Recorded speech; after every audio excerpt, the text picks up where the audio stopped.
Hello, I think we are live. Possibly. Probably. I should have grabbed something to balance this mic better. Hold on. Alrighty. This is the second live stream from Red Spirit Mask. I need to double check something. Yes, I do seem to be live right now. That's good. Let me check. Yeah, okay, I can hear myself in the on my other device now. We will, as the title is implying, talk about African architecture and other stuff. Specifically, we are going to continue reading that very large book that I've read in my previous live stream. But we're going to be doing things slightly differently. Just slightly. Alright. Just going to reload something over here to double check. I mean, I probably don't need to. It says I'm public, so yeah, everything should be live. So we're going to start reading very soon. Sorry for the technical difficulties, but yeah, it should be difficult sometimes. Oh, right, I'm not supposed to swear in the first minute on YouTube. Well, probably already been a minute or whatever. Alrighty. Yeah, I apologize if I sound a bit disorganized, but this is a live stream. Alright. Let's put on, what do you call that thing? OBS. Right. So, I have a new thing to show you. Hey, look at me. I got a body. It's not just a floating mask right now. And yeah, I have little animations that allow me to talk and stuff. So this is my normal speech. I might also try some different stuff in the future. This whole technology I'm working with is new to me. But yeah, the mask talks when I talk. Isn't that cool? But yeah, the look of this may change over time. I might go for a bit more of a cartoony raffia body later. And I have a few emotes, as you saw a second ago. I can go, ooh, and ooh, that old ooh face. What else do we got? And yeah, hoi hoi hoi. Anyway, actually, this face right here was designed after Captain Foxy, if you know who that is. Anyway, when I saw that character, I was like, man, that's a freaking good-ass cartoon character right there. But yeah, alright. So yeah, I hope you like the new little tech. Now, we're gonna start reading about African architecture. I'm gonna scroll up a little bit so you can see some of the images here. So, they got a castle from Ethiopia, some Zulu homes, and homes from Ghana. And of course, we got some mud brick from Dejene. Now, if this is your first time watching one of my live streams, which very well could be, I've only done one other, you can check out the VOD, as it's called, but you can jump in whenever. This is a history book. It's not like a novel, so you don't have to have seen other episodes, you know? Anyway, traditional African architecture is extremely varied in material, shape, and decoration. Permanent materials like stone, as shown in that Ethiopian castle, right there at the top. Permanent materials like stone are rarely used. Sun-dried clay bricks or fiber have been the most typical construction mediums. Men are typically the builders, except among nomadic and semi-nomadic peoples, where women are responsible for rapid construction. The gender of those who paint the walls or model relief decorations varies according to region. Sun-dried brick plastered with mud allows near total construction freedom. Round or rectangular buildings, built-in furniture, walls, niches, screening elements, all are possible. Thick walls help keep heat out despite the intense sun, which I think I may have mentioned that in that Muslim architecture video. If not, then I think I did though, but because I was talking all about heat reduction in that video. But yeah, the thick walls definitely help as well. Anyway, and thatch directs rain away from the walls. Maintenance is required, however, if abandoned, the eco-friendly structure will break down. Free and available clay can create sculptural structures the same color as the surrounding earth, integrating buildings into their environment in an organic way. Roofing depends on geography. Areas with heavy rainfall have steeply pitched thatched roofs, while those in arid zones can be flat roofed. Oh, I already feel my throat being a bit stretched. As some of you might have saw from one of my posts earlier this month, or was it last month, I'm recovering from a sickness, so but I'm feeling much better. Throat's still a bit sore though. Anyway, in most parts of the sub-Saharan continent, that's a weird way to phrase that. I don't know, maybe, whatever. I'm looking too much into it. Also, probably should be using those emotes more, but, well, I'm just reading a book over. In most parts of the sub-Saharan continent, specialized architects were unnecessary. Every member of the appropriate gender knew how to build, and families and neighbors cooperated. In those regions dry enough to allow two-story buildings, such as northern Mali or the Hausa regions of Nigeria and Niger, specialized masons developed. Since engineering knowledge was needed, elaborate surface decorations might take the form of mud relief or paint. Natural pigments are still used in many areas, while bright commercial colors have replaced them elsewhere. I think, keep in mind this is live, I'm not double checking, but I think Ghana has a few historically two-story buildings as well, as far as I recall. But anyway, families usually lived collectively in compounds, houses grouped together with both communal and gender-specific spaces. Most activities, including cooking, took place outdoors, so interiors were reserved primarily for sleeping and storage.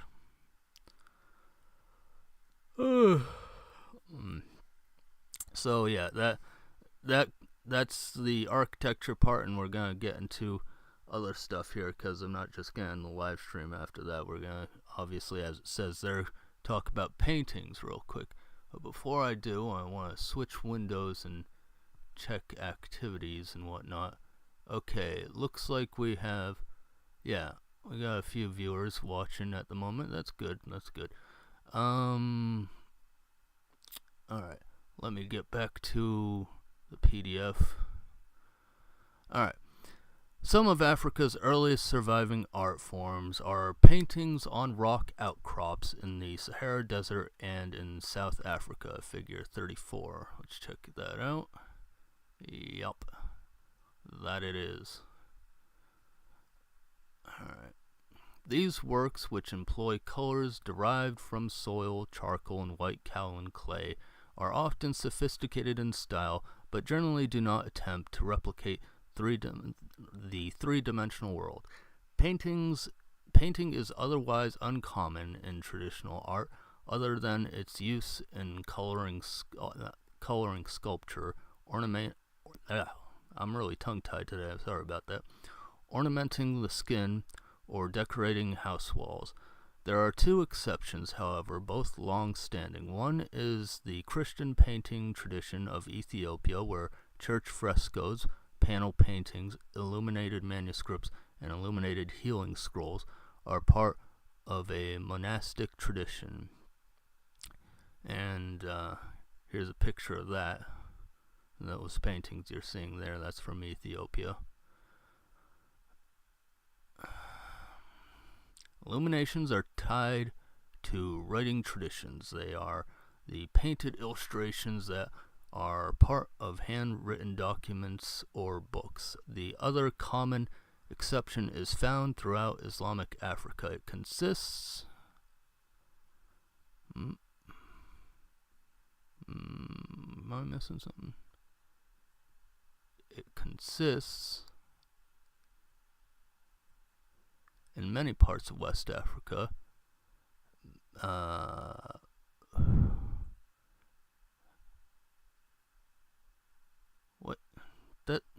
Wait, where is it? This is the same problem I had. There it is. Look at this little narrow strip of text. This book is organized so weirdly, man. I'm telling you. Alright, now that I know how that's going, the other common exception is found throughout Islamic Africa. It consists of abstract geometric illuminations for the Quran and prayer books. This too is a specialty of religious scholars. And yeah, so that's the one they're talking about right there. Very, very colorful already. Textiles. In many parts of West Africa, men weave textiles in cotton, silk, rayon. The hell is rayon? I've never heard of that one before. I'll look that up later. Cotton, silk, rayon, or wool. After women spin the threads. There's something else they're missing here. Bark cloth. That's another type of textile, which is the bark of a tree. That's fairly common in Central Africa, if I remember right. There might be something else that they're missing here too. But oh well. Anyway,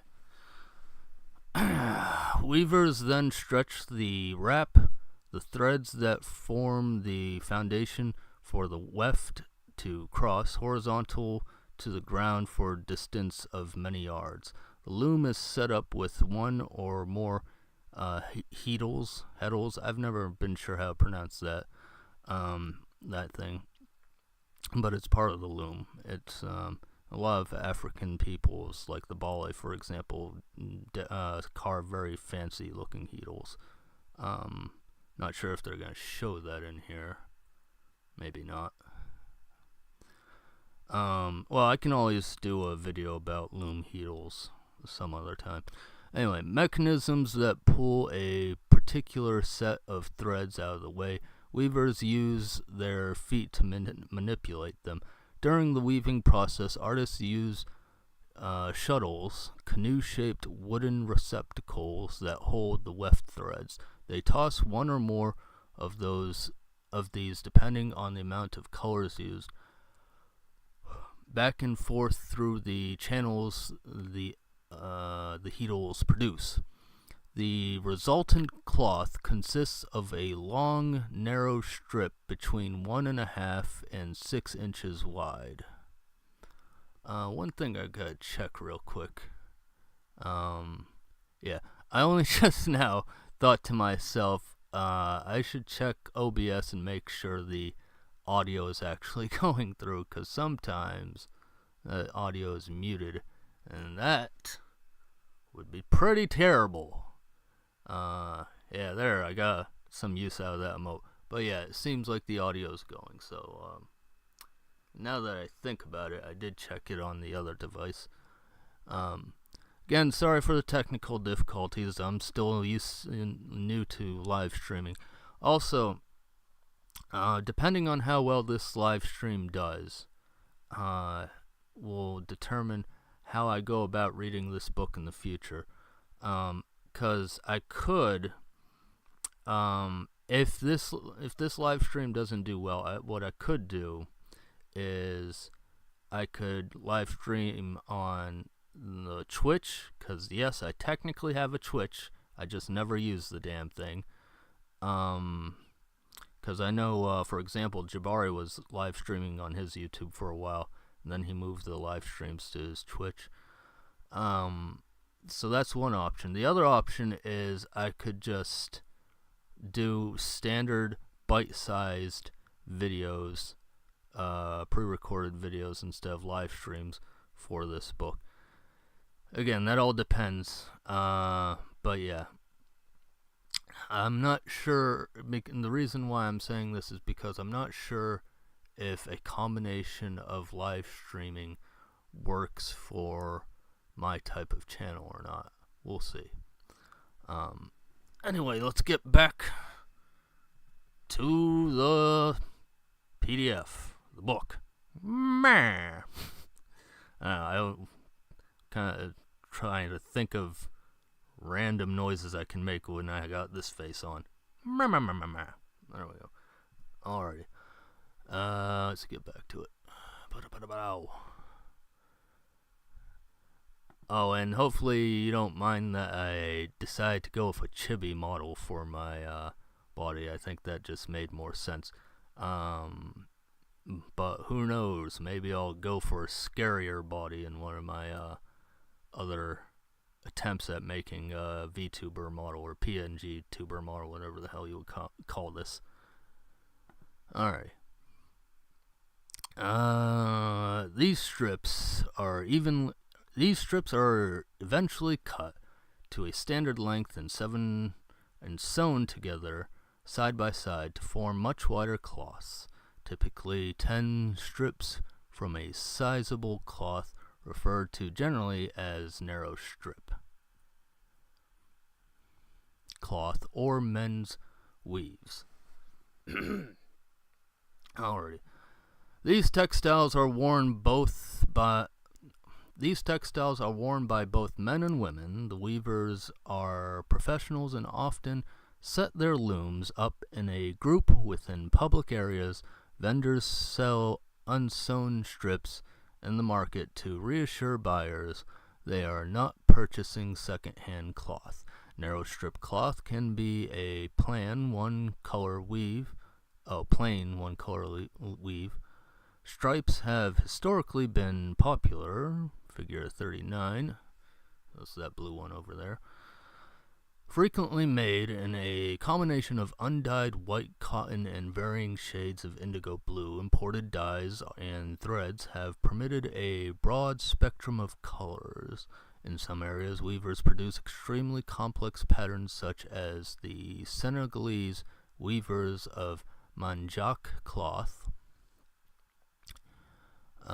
which is figure 40, so that is that black and white one. It's very nice. Or the kente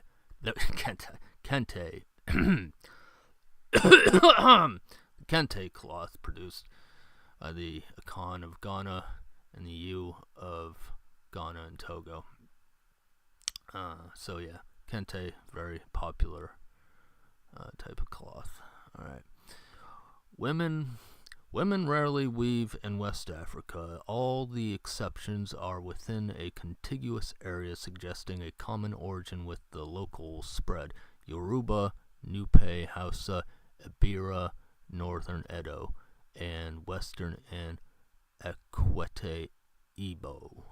women all weave. All of these, with the exception of Igbo region, also include male weavers, but until recently, female weaving has been an income supplement rather than a full-time profession. When they do weave, women use a completely different type of loom than men. And that shows figure 42. Yep. Anyway, and generally weave individually at home. Their looms are set up vertically and produce a much wider cloth. 2 or 3 strips are enough to form a wrapper when sewn side by side.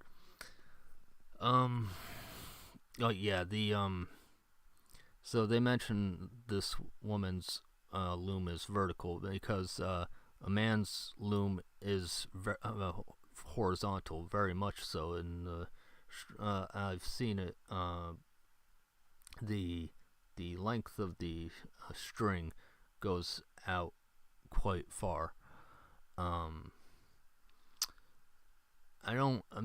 I can't really explain to you the technical details of that, but yeah. Anyway, I feel like if I try to look up an image right now for you, it would probably take too long. Anyway, where were we? I got a bit distracted. In Central Africa, men weave unspun fibers of raffia palm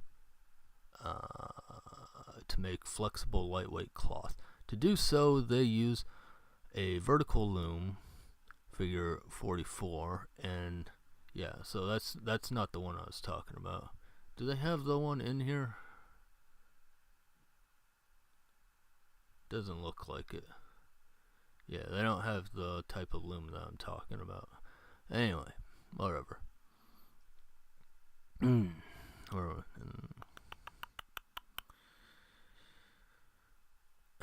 To make this flexible cloth. To do so, they use a vertical loom and often leave the material undecorated, although dyed fibers can permit a plaid effect. In the past, this kind of raffia weaving was more widely practiced than it is today. Now it is best known among several groups in the Congo, as well as among the Ibibio of southeastern Nigeria. Though its loom technology is not identical to that used by women, it is possible that the men's vertical loom may have been adopted by women when men abandoned raffia weaving. Women's use of a vertical loom is thought to have originated in one of the areas of Nigeria where it is still practiced and spread to others when women were enslaved and relocated. You know, I don't know if this ever happens to you guys, but sometimes when I read out loud, like I don't pay attention to what the hell I just said. Like obviously for you, the listener, it's fine, but yeah, I feel like I didn't hear a damn thing that I was just saying. If you'll humor me for a minute, I'd like to read that again because I didn't absorb any of that. Though its loom technology is not identical to that used by women, it is possible that the men's vertical loom may have been adopted by women when men abandoned raffia weaving. Women's use of vertical loom is thought to have originated in one of the areas of Nigeria where it is still practiced and spread to the others when women were enslaved and relocated. Okay, that time I was paying attention. Linguist studies of the words associated with parts of women's looms support this idea of the technological expansion of the vertical loom. In the Congo region, women often decorate the plain raffia cloth that men weave via pile embroidery. They sew a series of loops with tight spacing onto the surface, later cutting them to produce a plush surface like velvet. The effects can be elaborate, with dyed threads producing multicolored effects or variations in the surface depth. Another textile variety, bark cloth. Hey, see? Didn't I mention bark cloth earlier? Alright. Anyway, another textile variety, bark cloth, was also formerly more widespread. And they're saying, yeah, figure 46, that nice red cloth right there. Though it still occurs in the Democratic Republic of Congo, Uganda, and Madagascar, men remove the inner bark of wild trees, boil or steam it, then pound it until the fibers interlock, forming a felt that cannot unravel. Sometimes vigorous fig pounding produces holes, disguised through decorative patching. Woven cloth, whether hand-woven or imported, can be further decorated through a variety of techniques. These include tie-dye, resist stitching, or starch resist, all of which shield part of the cloth from dye to produce a pattern. Cloth can also be stamped with designs. With the exception, embroidery and sewing, with the exception of all over plush embroidery of raffia cloths in Central Africa, embroidery is traditionally a male art and a full-time profession. Widely practiced in West Africa, it is primarily decorates male clothing.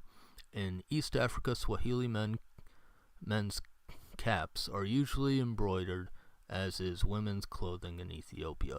Before the advent of the sewing machine, the sewing together of strips of cloth or the tailoring of shaped garments was also a strictly male profession.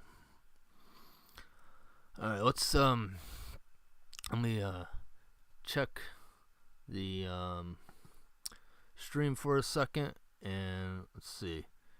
According to YouTube, we've done about half an hour so far. Alrighty. So let's keep going. Might as well.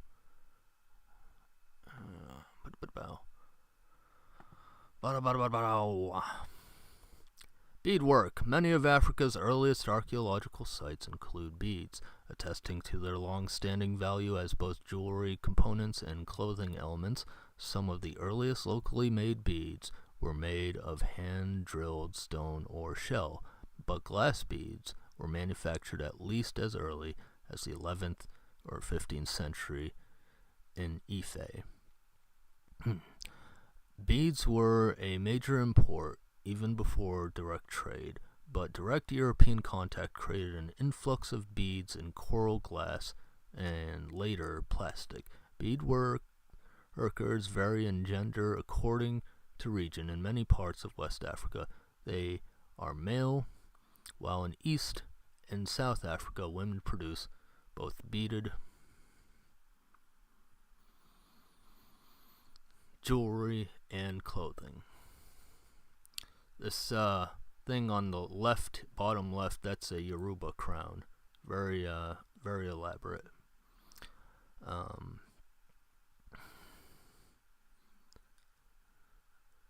It was a detail of a large circular motif on a nupe men's robe. Oh, okay, that's what that is. And then we got some Ndebele stuff over here. It's an apron.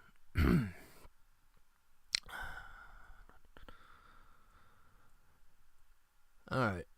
I gotta be honest, guys, my guys and gals and non-gender conforming folks, my throat is getting pretty sore, because again, I am recovering from sickness.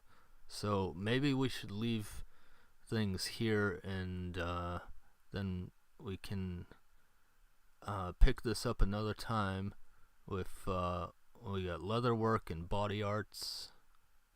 So that could be so that'll be interesting for another time.